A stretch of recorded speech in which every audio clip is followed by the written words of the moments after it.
Nous vous souhaitons la bienvenue, évidemment, parce que c'est un moment particulier dans l'année et on vous remercie chaleureusement pour votre présence. Le travail de notre équipe, c'est simple. Vous m'avez entendu, nous sommes le réceptacle des problèmes de la ville, qui vont depuis les problèmes au quartier des Pinchinats jusqu'à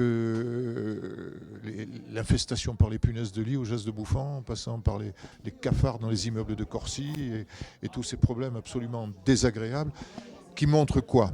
Qui montrent que lorsque les citoyens s'adressent aux services publics, à la commune et à leurs élus majoritaires, ils n'ont pas de réponse.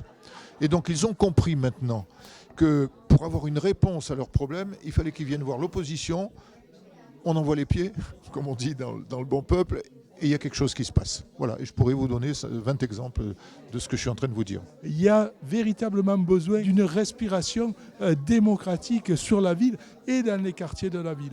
Tout est beaucoup trop concentré et il faut ouvrir à l'intelligence, à la jeunesse aixoise pour construire la ville de demain. Vous savez, les décisions, elles sont bonnes que quand elles sont véritablement partagées et mises dans un projet d'ensemble. Les vœux de 2019, c'est que nous allons continuer à avoir la force, j'espère l'énergie, d'aller dans les quartiers, rencontrer la population, nous imprégner de plus en plus de ce qu'ils nous disent, voir comment on peut y répondre, voir comment même être des intermédiaires par rapport à une majorité.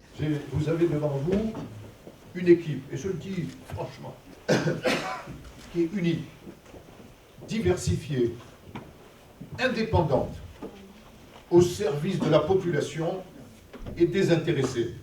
Désintéressée. Vous savez, c'est un qualificatif dans cette ville qu'il faut de temps en temps dire. On va s'atteler à l'éducation, aux quartiers prioritaires, à la délinquance et on va s'atteler au logement aussi.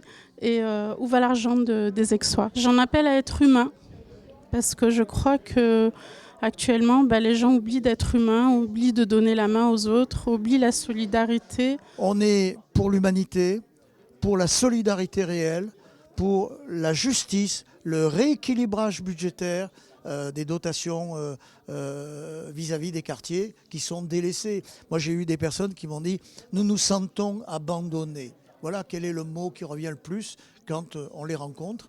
Et malheureusement, c'est une triste réalité. On voit que les populations souffrent. Il y a une vraie question de pouvoir d'achat, mais aussi d'appel à la démocratie. Nous, on pense qu'il faut transformer ces colères en quelque chose de positif. Actuellement, il y a un débat et la ville d'Aix-en-Provence n'est même pas foutue. On interroge simplement les gens à travers des questions-réponses sur des outils numériques ou papier. Pourquoi on n'organise pas un débat? Pourquoi on a quelque part peur de cette citoyenneté alors qu'elle doit être au cœur de la vie publique? Roger Martin Dugard, quelques siècles plus tard, lui disait « L'ordre sans la justice, ça n'existe